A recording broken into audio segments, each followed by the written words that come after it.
Hi there, my name is Anna, but you can call me Anci, and I'm a host of the Binge on Self-Love podcast. If this is your first time listening, welcome and thank you so much for being here. And if you've tuned in before, it's great to have you back. Binge on Self-Love podcast started with me in my bedroom, recording and sharing my journey with binge eating disorder and with procrastination. But we are so much more than our eating disorder, and we are so much more than our problems. So this podcast is essentially about accepting yourself and everything that comes with it. Growth, pain, relationships, boundaries, habits, comparison, body image, confidence, you name it.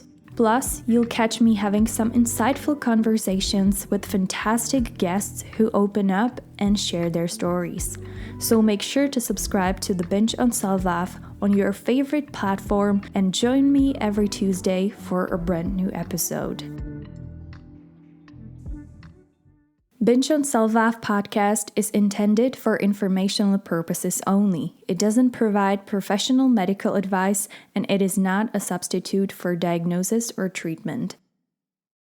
Hi, my name is Anna, but you can call me Anci, and I'm a host of the Binge on Self-Love podcast. I'm gonna skip any super long intros today because I assume you clicked on today's episode because you are wondering what the hell does it mean to get bad at something, to get good at something. And that's exactly what I want to talk to you about today. So without further ado, let's get into today's episode. How many times did you give up on something because you weren't good at it? How many times did you feel disappointed in yourself because you thought you would perform better? The thing is, nobody is good at anything the first time they do it. Not even the second time, not even the third time, not even the 100th time. Nobody gets good at something overnight. No athlete, no actor, no business owner, no artist, no chef was ever good at what they're great at now the first time they've tried it. You become good at something by trying and failing, trying and failing, and trying and failing again. It's just we kind of expect ourselves to nail everything we do the very first time we do it. We think everything we touch will turn gold. We think that if we make up our minds, we will be unstoppable and we will ace everything. Maybe, but most likely, we will suck at it. Why do we expect ourselves to be good at something from the start?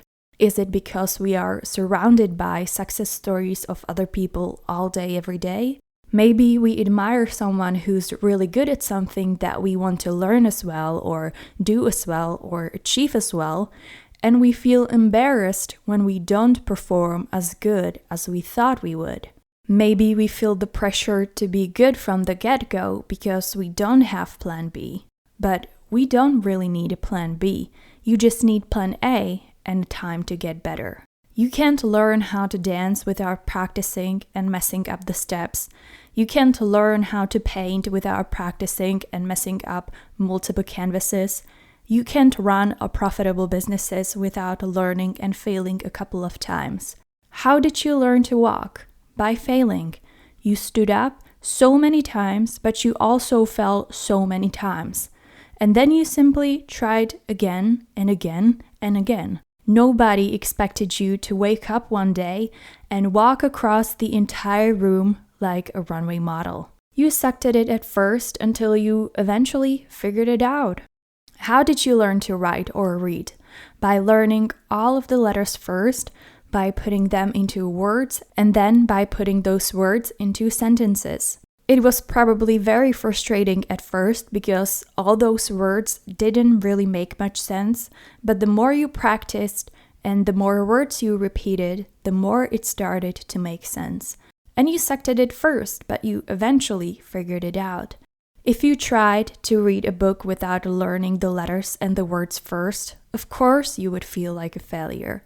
But if you allow yourself to suck at something and you practice enough times, you'll eventually get better at it.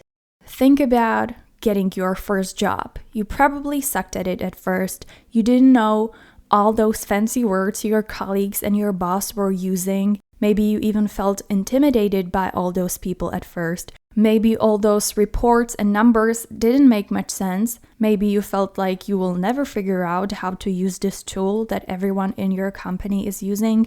And you probably felt like an imposter the entire time you were there at your first job. But look at you now. Nobody knows everything. Nobody is good at something the first time they do it. But you get better by practicing and trying and failing and learning from those failures and trying different ways that could lead to your goal. Some days you will feel like you've made progress and learned a lot. Some days you will feel like you still suck. That's normal. But don't give up on yourself just yet. Allow yourself to be bad at something in order to get good at something. I always expect myself to do really good at something new, but I usually never do, understandably so, and I end up feeling miserable and disappointed. How is it that everyone seems to be doing so well at XYZ and I can't do one rep or one task or one something? Well, it's probably because those other people spend hours upon hours upon hours practicing the thing they are good at now. And even if they didn't and they were gifted, and that's fine, that's them. I am on my own journey. For example, I admire people who seem so confident at public speaking, while I can't even bring myself to share my point of view in a business meeting. And then, on one occasion, I get up the courage and share my opinion, and it turns out to be really awkward, or it's not met with much success. And so I start to feel like a failure, and I see it as a confirmation that I really suck at public speaking. Well, yeah, I suck at it, but I also didn't give myself much chance to get better at it. I expected myself to do really well from the get-go, and I didn't, so I gave up on myself in that area because I thought I'm not good at it. That's not a good attitude.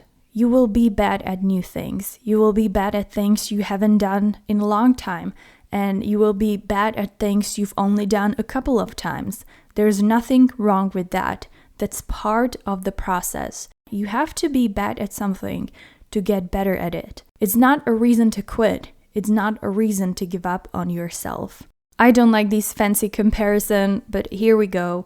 I love Taylor Swift and I love Ariana Grande. They are amazing singers and songwriters, but they also probably really sucked at playing guitar and writing their own music the very first time they've tried it. If you want to be a musician, you have to suck at first, and you will probably suck at first. But with practice and time and experience, you'll get better at it. And it doesn't even have to be something quote-unquote big that you're trying to achieve. Even the small things that make our lives better on a daily basis take practice. Making reading part of your routine, learning how to cook or bake, learning Excel, learning to meditate, learning a new language. It's all about practice, and practice takes time and effort. So don't give up on yourself just because you suck at something, okay? Allow yourself to get bad at something in order to get good at something. Thank you so much for tuning in today. I hope you enjoyed today's episode. It was a little shorter, but I think it was straight to the point. Let me know if this is something that you enjoy and you are interested in more episodes like these. Make sure to subscribe to the Binge on Self-Love podcast on Spotify or Apple Podcasts or wherever you get your podcasts so you don't miss any future episodes. I'll be back next week with a brand new episode. Until then, take care and talk to you soon.